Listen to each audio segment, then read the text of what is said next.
Donald Trump is mentioned multiple times in the new documents surrounding the 2006 prosecution of pedophile Jeffrey Epstein. That's right. Y'all know that name. You've been hearing it for years now. A Florida judge released nearly 200 pages of graphic transcripts that really just unpack a whole bunch of messiness that the world really needs to understand. In 2008, Epstein cut a deal with then state prosecutor Alexander Acosta.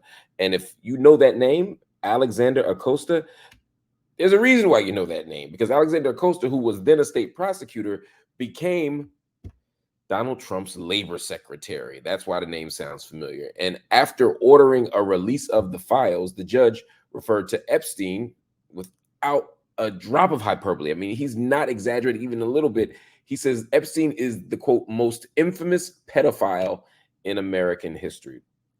The judge added that the details in the record will be outrageous to, quote, decent people. And all of the conduct at issue is sexually deviant, disgusting, and criminal. Now, in 2019, Donald Trump had to respond to criticism about how Acosta dealt with this case. And Trump had an opportunity to stand up and say that was wrong. I disagree. Even if you named him labor secretary, you could say, you know what? He had a blemish on his record. He made a mistake. He handled the Epstein thing wrong. But of course, Donald Trump would never do that. Instead, Donald Trump defended Acosta's handling of the deal.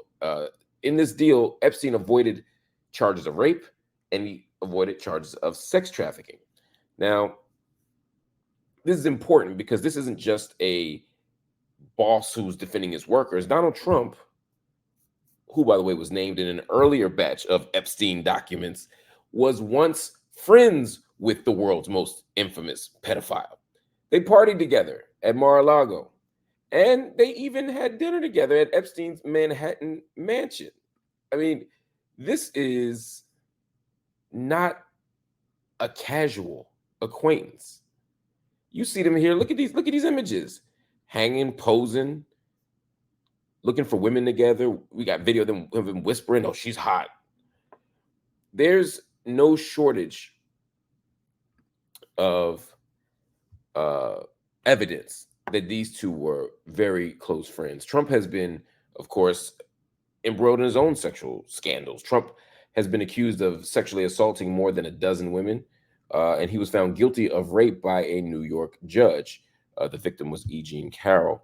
Now, in 2016, an anonymous woman came forward claiming that Donald Trump raped her when she was just 13 years old. There is a deposition available. Now, this deposition is gruesome. It's really, really graphic.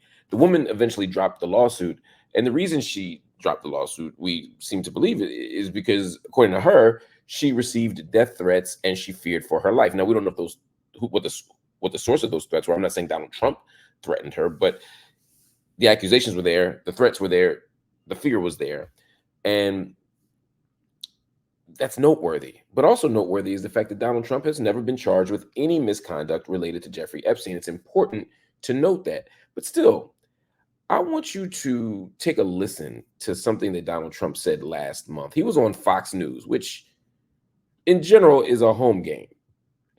And on Fox News, y'all's president, he was asked whether or not he should declassify, what his thoughts were on declassifying the Epstein documents.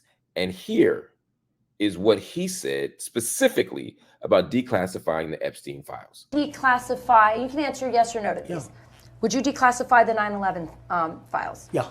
Would you declassify JFK files? Yeah. I did a lot of it. Would you declassify the Epstein files?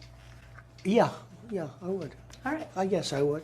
I think that less so because, you don't know. You don't want to affect people's lives if it's phony stuff in there because there's a lot of phony stuff with that whole world.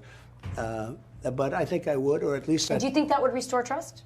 Help restore trust? Yeah, I don't know about Epstein so much as I do the others. Certainly about the way he died. It would be interesting to find out what happened there because that was a weird situation. And wow. This is so interesting. Now, Fox News later did something interesting because, again, I told you Fox News is a home game. For Donald Trump, that's ground zero. At least it was for a very long time. It still is in many ways. Fox News later on edited out Donald Trump saying that he might keep the Epstein file sealed. They just had him going, yeah, yeah, yeah, yeah, yeah. But later on, Donald Trump, even in that interview, expressed some ambivalence. Well, there's some weird stuff. There's some stuff that's not true. Even though this is the most infamous pedophile in American history, he doesn't want the info leaked. Is it a coincidence that it's his homie? Is it a coincidence that the Secretary of Labor was once a state prosecutor that cut Epstein a sweet deal? Look, I'm not casting any allegations against Donald Trump around this. Donald Trump has enough stuff proven about himself that we don't have to guess. We don't need innuendo. We don't need to cast any aspersions. We can just look at Donald Trump's demonstrated record. We can look at what he said on the record. We can look at what he said in transcripts. We can look at what he said in depositions. We can look at what people have testified to. We can look at concrete evidence. We don't need a whole lot to go after Donald Trump. But it is interesting that Donald Trump is not implicated in the Epstein stuff, but he's damn sure connected to it. And he seems very uncomfortable declassifying those files. Why? Is it because he's implicated? Is it because his friends are? Is it because he has some connection to Epstein where he's committed to protecting him, even though Trump isn't directly responsible?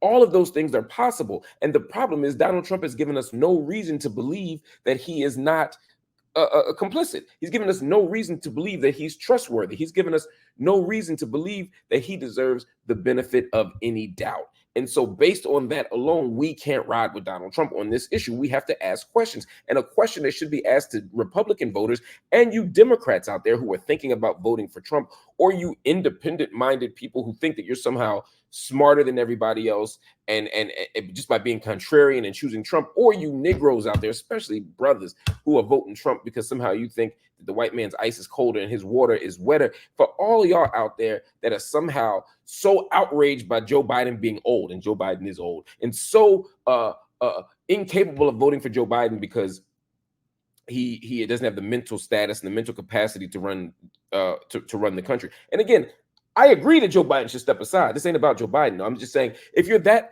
outraged about Biden, as you should be, then maybe you should be outraged that this president, former president who's running for president again, Donald Trump, has credible sexual assault allegations against him, has been convicted of numerous acts of illegality, has committed numerous acts of harm, and is now so tied up in this Epstein mess that he doesn't even want to declassify the documents. And again, I'm not saying he committed a crime with Epstein. Y'all not gonna sue me. What I am saying is he seems really uncomfortable, and this 1 degree of separation from Trump and a whole lot of Epstein nastiness. And that's something we should think about. So if you are a Trump supporter, is this the bridge that's too far for you? What would Donald Trump have to do to actually lose your vote? What would have to happen?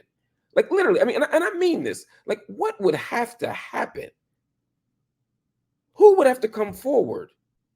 What allegations would have to be made? What would Donald Trump have to what kind of justice would he have to obstruct for you to finally say Donald Trump is a terrible human being who should never be running anything? That's all I'm saying. It's something that y'all should at least be asking yourselves.